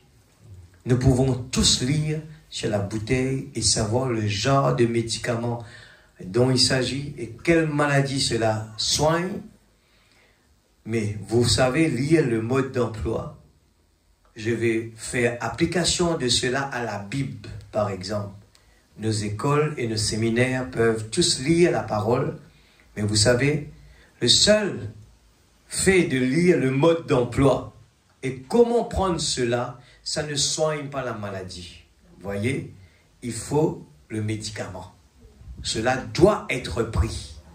Le bonhomme dit, ça ne sert à rien de pouvoir prendre le médicament et de le lire et dire, le docteur m'a dit 2 petites cuillères 3 fois par jour. Il dit, ça ne change rien. Il faut l'avaler. Ce soir, la parole, et nous le savons bien, ça va être amer, eh bien, mais quelque part, ça va produire. Ça va être amer. Ce n'est pas un jeu. Des fois, dit, frère, là, vraiment, vous m'avez découragé. Mais regardez en haut. Il a dit, le diable qui vous dit cela. Le diable va vous dire, toi tu es faible, toi tu ne peux pas faire cela, tu ne peux pas t'humilier, tu ne peux pas confesser, tu ne peux pas. Il faut lui mettre dehors, avant que vous allez dehors. Alors nous voulons vraiment appliquer la parole, et je crois que c'est comme ça que l'Église va être bénie. Toute chose concourt au bien de ceux qui aiment Dieu. Il faut le médicament, l'Église. Celui qui entend ma parole, Saint Jean 5, verset 24 par exemple, celui qui entend mes paroles et qui croit à celui qui m'a envoyé à la vie éternelle. Ou comme King James le rend, perpétuel. Ce qui veut dire éternel pour mieux dire à la vie éternelle parce qu'il a cru à la parole. Alors ne croyez pas ce que moi je dis, je le mets noir sur blanc là, c'est la voix de Dieu. Et je crois que vous avez confiance que ce n'est pas un homme qui l'a écrit. C'est Dieu qui nous le dit. Alors, je veux rentrer dans l'arche. Je veux vraiment être un vrai chrétien. Je m'en fiche de ce que je vais perdre. Amen. Mon Rédempteur vit éternellement. Même si le ver mange ma peau, ma chair, mais je sais que mon Rédempteur vit éternellement. le frère ne fait pas ce que je lui dis, la sœur ne fait pas ce que je dis. C'est pas ça le problème. Le problème, c'est que, eh bien, Dieu, avoir confiance et faites-lui confiance et regardez le cap sur lui seulement. Dieu va faire le reste. Amen, à la vie éternelle. Beaucoup de gens disent qu'ils croient. Eh bien, c'est vrai. Les Écritures sont vraies. L'ordonnance, je lis ce qui est prescrit. Amen. Comprenez ça bien, hein? L'ordonnance, c'est quoi l'ordonnance? C'est le message. Je lis ce qui est prescrit. L'antidote contre le péché. L'antidote contre mon péché. Mais est-ce que je peux prendre cela? Est-ce que je peux croire cela? Je peux dire je crois, mais est-ce que je crois effectivement? C'est ça la chose suivante. Le seul fait de lire et de connaître le mode d'emploi ne guérit pas la maladie.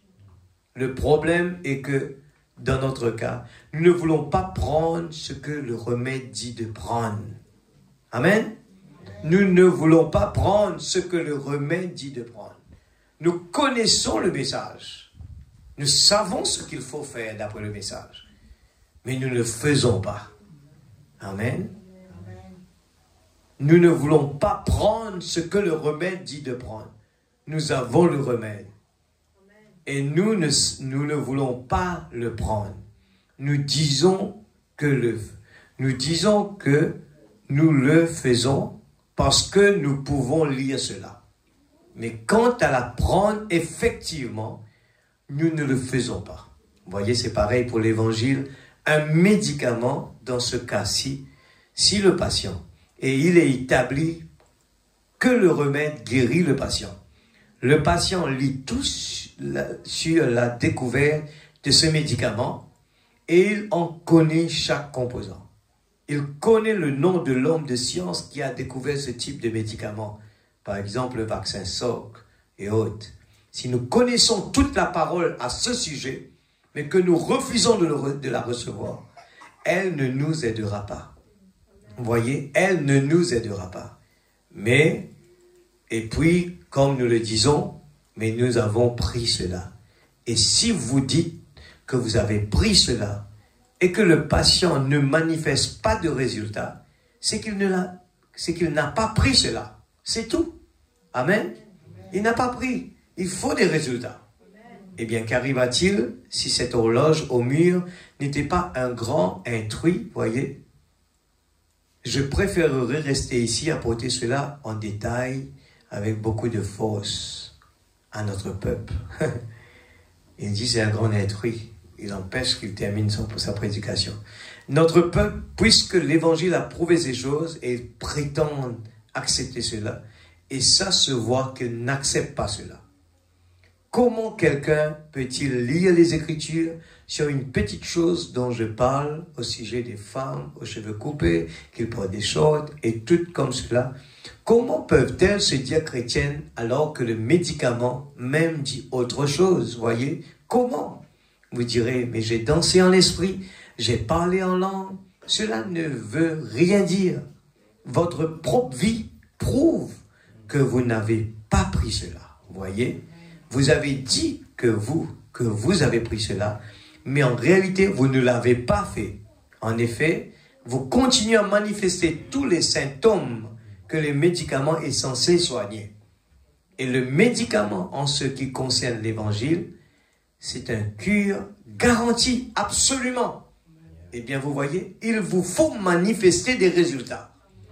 Amen. Ne mettez pas le problème sur l'église, sur un frère inter, sur un sœur inter. Il faut produire, le message doit produire des résultats. C'est parce qu'on n'a pas pris le médicament. 78, par exemple, une personne qui dit qu'il est, je suis croyant, je crois, laissez que la lumière de l'évangile la frappe, frère, elle la reçoit sur le champ et manifestera des résultats, certainement. Vous ne verrez plus jamais cette personne dans des salles de jeux de billard. Vous ne la verrez pas là dehors avec une cigarette en main. Vous ne la verrez pas en train de boire. Oh non, vous ne la verrez pas devant cocotier. Oh non, vous ne la verrez pas flirter avec d'autres femmes. Non, non, non. Peu importe à quel point elle expose leur chair de femme devant lui, il détournera sa tête et regardera vers les cieux, vers Christ. Qu'est-ce? Cela montre que le remède a produit des effets. S'il ne produit pas d'effets, c'est pour ça que je dis, je supplie les gens, ne sortez pas de la réunion pour rien du tout. Écoutez le message. Après, vous dites, frère, je suis faible. Parce que vous écoutez le diable, là. Vous répétez ce qu'il vous dit de dire. Mais regardez ici, qu'est-ce qu'il dit? Un enfant de Dieu détournera sa tête et regardera vers les cieux, vers Christ. Qu'est-ce que cela montre que le remède a produit des effets? La parole produit des effets en nous. Si cela ne produit pas des effets, ça veut dire qu'on n'écoute pas. Et s'il ne produit pas d'effets et que vous dites, eh bien, je sais que j'ai pris cela, je sais que j'étais toujours à grande montagne, je viens à l'église, eh bien alors, où en êtes-vous donc aujourd'hui? Vous êtes en train de mourir. Vous manifestez, je vous examine en faisant le diagnostic de votre cas par la Bible. Je conclus que vous êtes encore dans le péché. Et le salaire du péché, c'est la mort. Ne pensez pas que ça doit être rendu plus clair que ça. Voyez, vos propres actions le prouvent. Vos propres actions prouvent que vous n'avez pas pris cela. Vous pensiez l'avoir fait. Amen. Il se peut que vous ayez été vraiment sincère en faisant cela, mais vous ne l'avez pas fait.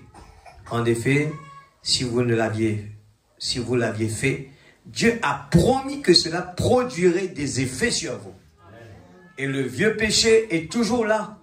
La vieille nature adamique s'accroche toujours là. La vieille incrédulité. Néanmoins, vous cherchez à vous faire valoir devant vos prochains, disant, eh bien, je suis croyant. Oh, gloire à Dieu, je suis croyant. Mais vous voyez, cela ne vous a servi à rien. Peut-être que le malade lui-même n'était donc pas prédestiné à ce médicament. S'il n'était pas prédestiné à cela, ça ne produirait jamais d'effet. C'est vrai, voyez. Mais considérez cette petite femme de mauvaise vie, une fois que la lumière l'avait frappée, il y avait là quelque chose pour s'occuper de sa situation. Voyez, si nous croyons et confessons sincèrement, ce remède de Dieu produira des effets. Dieu a un moyen auquel il a pourvu pour ces choses.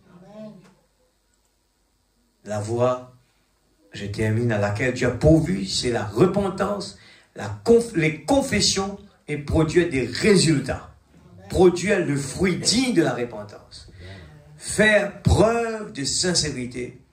Si seulement vous pouvez faire ça ce soir, vous pour qui on va prier, et vous qui suivez cette bande à travers le monde, l'Église, c'est pour nous aussi à Rodrigue.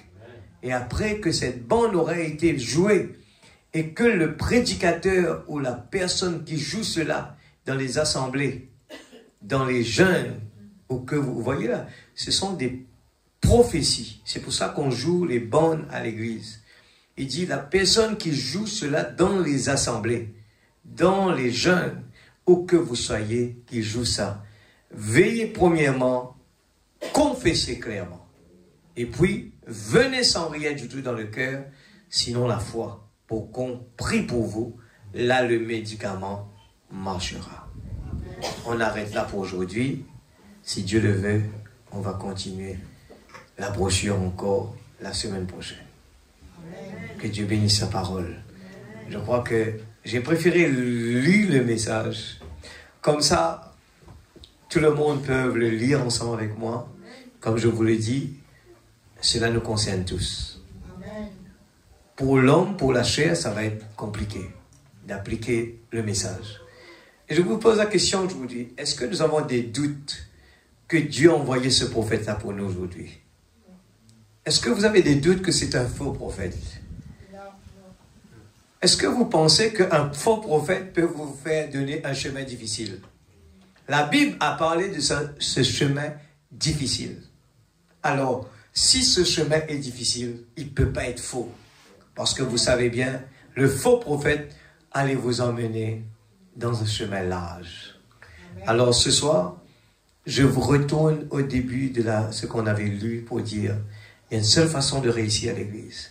C'est qu'on ne forme pas de club, mais il nous faut être d'un commun accord, persévérant avec zèle. Quand vous priez pour moi, parce que vous m'aimez, vous priez pour moi, cela va me donner la force d'appliquer la parole. Et c'est mon devoir de prier pour vous. N'écoutez pas la voix du diable pour nous dire, ce frère, cette sœur. Non. Au moment où on prend plaisir dans cela, il y a quelque chose qui va mal en nous. Nous ne prenons pas plaisir à faire du mal à quelqu'un. Mais nous voulons que tout le monde, on arrive à notre but d'église. Il faut aimer les uns les autres. L'amour de Dieu est si vaste. L'amour de Dieu, il est grand, l'église. Il nous faut aimer les uns les autres. L'amour de Dieu est puissant. L'amour de Dieu, il nous fait vaincre l'ennemi. L'amour de Dieu va nous aider à arriver au but. Cette petite église qui est là, nous avons passé par des hauts et des bas. Amen. Et aujourd'hui, je regarde des choses différemment. Je dis, Seigneur, toutes choses concourent bien de ceux qui aiment Dieu. Qu'importe, je ne suis pas d'accord avec ce frère, je ne suis pas d'accord avec cette sœur. Il nous faut aimer cette personne-là. Il nous faut apprendre à aimer les uns les autres. Et moi, j'ai appuyé beaucoup dessus. Il dit, l'amour guérit les malades. Je dis, peut-être nos relations familiales, des fois, la maison n'est pas assez. Je ne dis pas des mots magiques, comme on dit, je t'aime. On ne dit pas, on n'arrive pas à le pratiquer comme il faut. Il faut qu'il y ait un problème, et puis là, on voit qu'on aime la personne vraiment. Mais il ne faut pas attendre à ce que ça arrive pour vraiment dire quelque chose qu'on a sur le cœur. Pour vraiment donner la valeur à quelqu'un qu'on apprécie.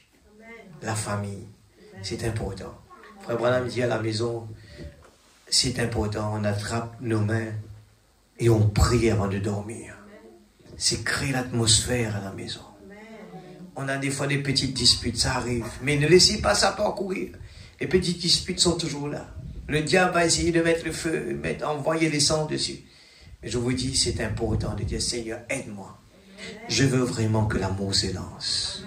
Je veux vraiment être victorieux sur le mal. Nous sommes là dans la présence de Dieu. De temps en temps, on se réjouit. Amen, alléluia. Des fois, vraiment, Dieu nous donne des prédications pour nous encourager.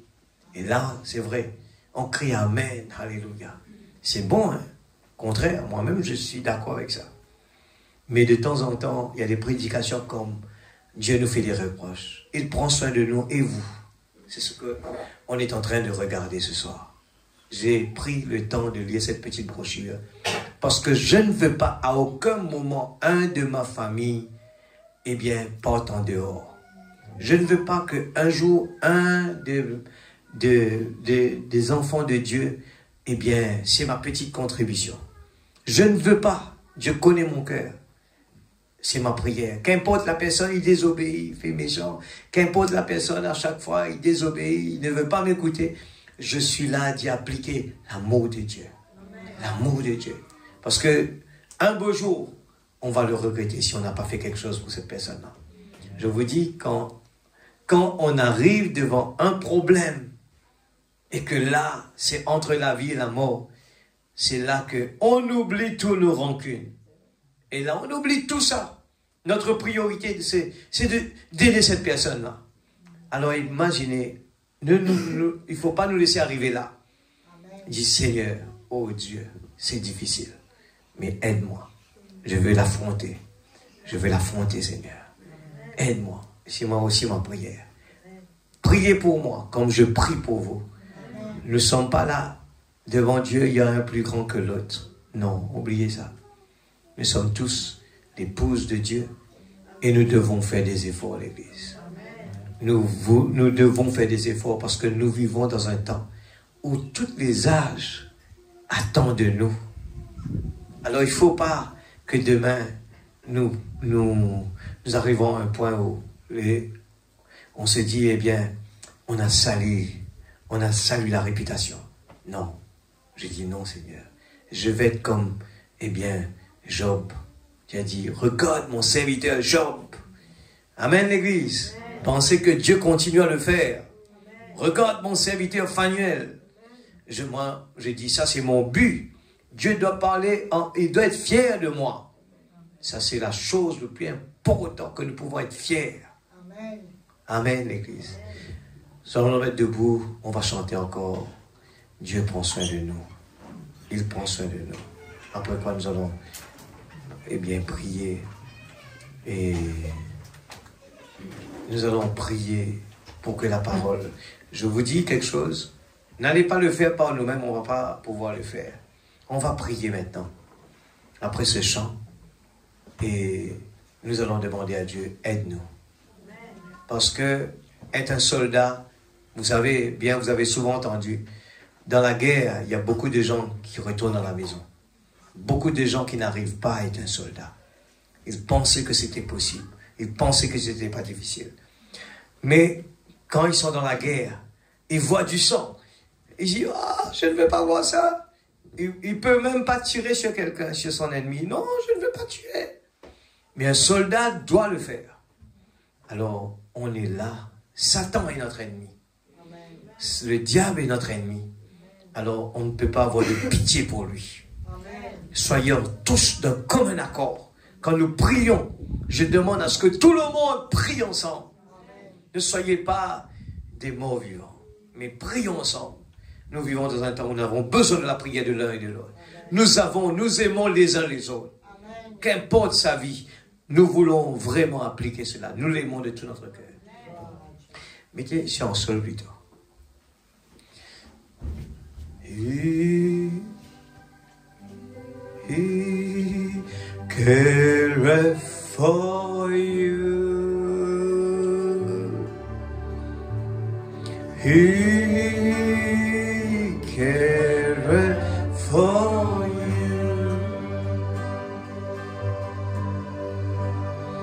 Through sunshine or shadow,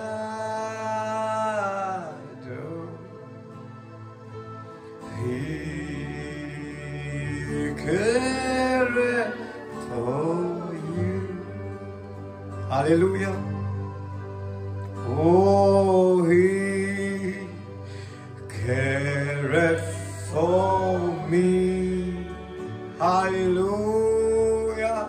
Oh, He careth for me. Oh, Jesus. Through sunshine or shadow, oh, He careth for me. Est-ce que cela ne donne pas l'enthousiasme, le courage? He careth for you. Amen. Nous l'aimons de tout notre cœur. Oh, He careth for you. Merci Seigneur. Cela me donne la force. Oh, through sunshine or shadow, He careth for you. Même qu'il y a le soleil, même qu'il n'y a pas de soleil, il y a de l'ombre, mais il prend soin de nous. Oh, He careth for me. Laissez-vous toucher ce soir. Alléluia. Oh, He careth for. Oh, Jésus. Through sunshine or shadow. Oh, Jésus. He careth for. Baisser notre tête pendant que la musique va continuer à jouer. Papa, tous ensemble, nous allons prier. Soyez touchés par sa main ce soir. Seigneur Dieu Tout-Puissant, je lève ma voix. Je n'ai pas honte ce soir. Je ne suis pas fatigué. J'ai la force, j'ai le courage. Comme David a affronté le géant Goliath. Seigneur, c'était la force, la confiance, la sincérité qu'il avait dans son Dieu. Lui donne toute la force. Il n'avait pas peur que les gens, il ne pensait même pas que si je perds la bataille, les gens vont me dire, tu parles trop. Mais en aucun moment, il n'a pas pensé à des choses négatives. Seigneur, oh Dieu, je te prie ce soir d'ouvrir les yeux de tes enfants. Tu n'es pas un Dieu qui est là pour nous punir bêtement, Seigneur. Mais tu nous as parlé ce soir pour nous donner la chance, pour nous dire, tu veux être béni, tu veux être guéri. Eh bien, viens confesser à Dieu. Seigneur, oh Dieu, j'ai utilisé mon temps vraiment mal.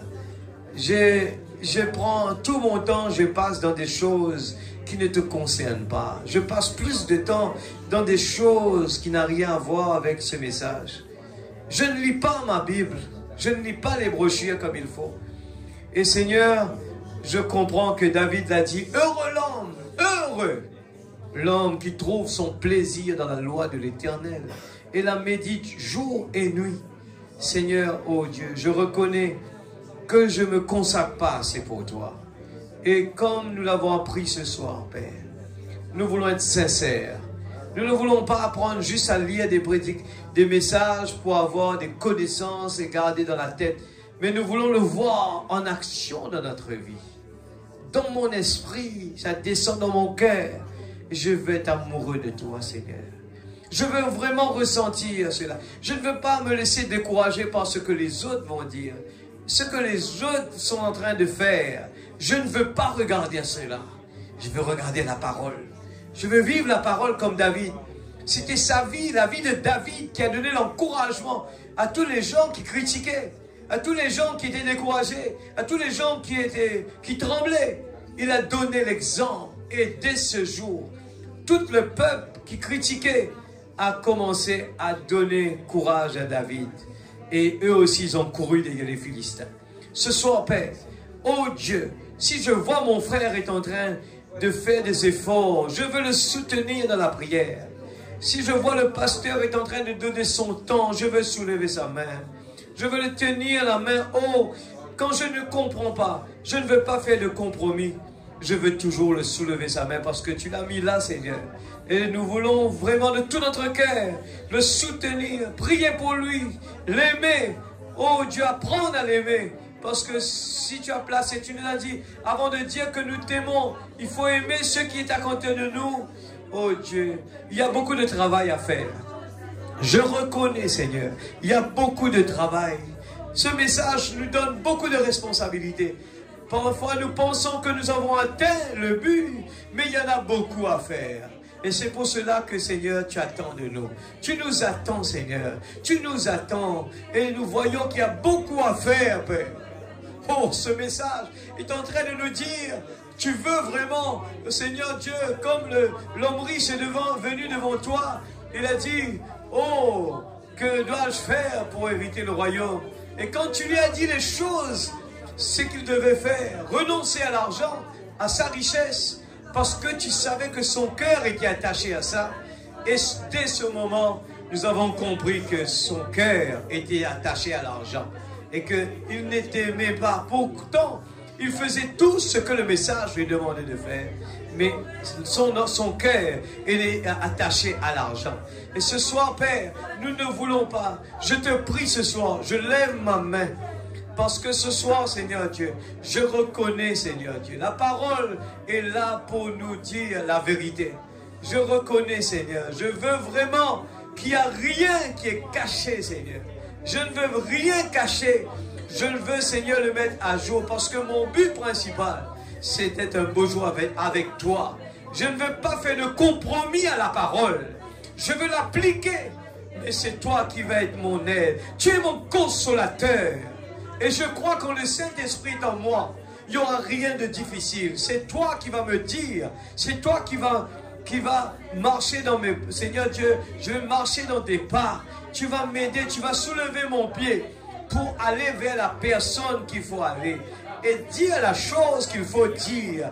Oh Dieu, je te prie ce soir. Avant, Seigneur, je ne peux pas. Si je ne peux pas, Oh Dieu, je ne veux pas poser de questions, mais aide-nous ce soir. Je te prie de tout mon cœur. Oh Dieu, s'il te plaît, je te prie de tout mon cœur. Je veux me mettre à côté. Je veux mettre la chair à côté. Seigneur Dieu, si quelque chose est caché dans ma mémoire, ce matin, dévoile-le, Père. Parce que je ne veux pas faire de compromis à la parole. Je ne veux pas faire de compromis à la parole. Au nom de Jésus-Christ, notre Sauveur bien-aimé, s'il te plaît, Papa, dans le nom de Jésus, je te prie, Seigneur, ô Dieu Tout-Puissant, ô Dieu Tout-Puissant, Seigneur Dieu, juste entendre la parole, que ça reste dans la tête. Personne ici ne peut rien faire. Mais ce soir, Père, quand ta main est là, oh Dieu, pose ta main percée sur chacun de tes enfants. Nous ne pouvons pas le faire. On ne peut pas l'appliquer. L'homme ne peut pas le faire. Mais nous voulons nourrir le chien blanc, Seigneur, ce soir. Nous nourrissons le chien blanc. Nous nourrissons la parole. Je veux toujours être présent dans la présence de Dieu. Parce que je ne veux pas rater aucun iota. Je veux toujours écouter la parole. Et je veux toujours te demander, Seigneur, sois mon consolateur. Je ne veux pas que mon travail soit mon consolateur. Je ne veux pas que rien d'autre soit mon consolateur. Ni ma maison, ni ma voiture. Mais que toi, tu sois mon consolateur. Que je puisse trouver plaisir dans la loi de l'Éternel. Et la médite jour et nuit. Il est comme un arbre planté près d'un courant d'eau. Qui donne son fruit en chaque saison. Et dont le feuillage ne flétrit point. Oh, la promesse le dit. Tout ce qu'il fait, lui réussit. Mais il n'en est pas ainsi des méchants. Que le vent dissipe. Oh Dieu, aide-nous à renoncer. Je ne peux rien faire. Je ne peux rien faire par moi-même. Les bénédictions, c'est toi qui prends soin. Les bénédictions, quand j'ai besoin d'une voiture, toi, tu sais quand tu dois me le donner. Je te fais confiance. Quand j'ai besoin d'une maison, par la foi, je te fais confiance. Tu connais mes besoins. Seigneur, je mets ça à tes pieds. Quand cela va venir, je ne sais pas. Mais je sais que le chèque, j'ai mis le montant. J'ai mis le montant de ma guérison. J'ai mis le montant de ma maison. J'ai mis le montant de ma voiture. J'ai mis le montant pour l'avenir, pour un travail, pour mes enfants. Seigneur, je te fais confiance. Je reste calme. Je reste tranquille. C'est la parole qu'il a dit. Je reste tranquille. J'attends, Seigneur, parce que tu es Dieu. J'ai confiance en toi. Je ne veux pas, Seigneur, à aucun moment essayer de te dépasser. Mais je veux attendre. Seigneur, comme tu l'as donné le type dans le désert, Seigneur, le peuple Israël, quand la colonne de feu avance, il avançait. Mais quand la colonne de feu s'arrête, le peuple Israël campe. Il campe. Il reste là, dans leur position. Ce soir, Seigneur, j'ai fait de mon mieux. Tu connais mon cœur. Je ne suis pas là pour condamner qui que ce soit. La parole m'a parlé moi-même premièrement. Et tu connais mon cœur.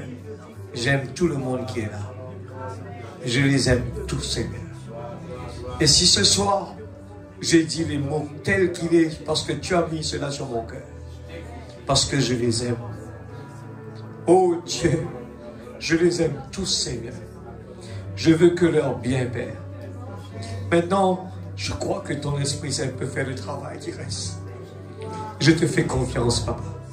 Nous voulons voir des fruits. Nous voulons voir des résultats. Tu connais chacun de pensées là. Tu connais qu'est-ce qu'on a envie. Il y a beaucoup de bonnes choses dans nos pensées là ce soir, dans nos cœurs. Et Père, nous te faisons confiance. Oh Dieu, le semeur a semé. Et nous avons préparé le terrain. Et je crois que si la terre, la semence a tombé dans la bonne terre. Et je crois que, Père, alléluia. Oh Dieu, je crois certainement qu'il y aura des résultats positifs, Papa. Je te fais confiance. Oh Dieu, merci pour tous ces messages d'amour. Tu me donnes beaucoup, Seigneur, tu m'as donné beaucoup la force de comprendre. Sans l'amour, ça ne servirait à rien. L'amour, quand l'amour s'élance, oh Dieu, c'est tellement bon. C'est tellement bon. Quand l'amour n'est pas là, Oh Dieu, je suis désespéré. Je suis seul. Je suis perdu. Mais quand l'amour s'élance, je sais que mon Rédempteur vit éternellement. Je te fais confiance, Père, pour ma famille. Je te fais confiance pour mes frères et mes sœurs. Je te fais confiance pour mon travail. Je te fais confiance pour tout, Seigneur. Et toutes choses concourent bien de ceux qui aiment Dieu. Bénis tes enfants qui vont rentrer à la maison. Que tu puisses les accompagner, les garder, les soutenir. Ceux qui ont des besoins. Oh Dieu, que notre cœur va vers chacun. Oh Dieu, aide-les s'il te plaît. Donne-leur la joie de leur salut. La joie de leur salut. Amen. Que Dieu vous bénisse. Soyez tous bénis. Alléluia. Chantons ce cœur attendu que nous allons nous séparer. Et chantez l'église ensemble. N'ayez pas peur. Le diable écoute là. N'ayez pas peur. Dites-le avec conviction, avec sincérité. Alléluia.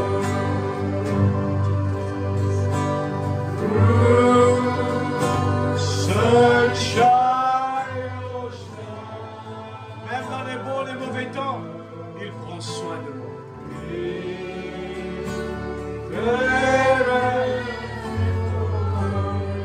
Oh, alléluia, que Dieu vous bénisse. Que Dieu vous bénisse. Allez en paix.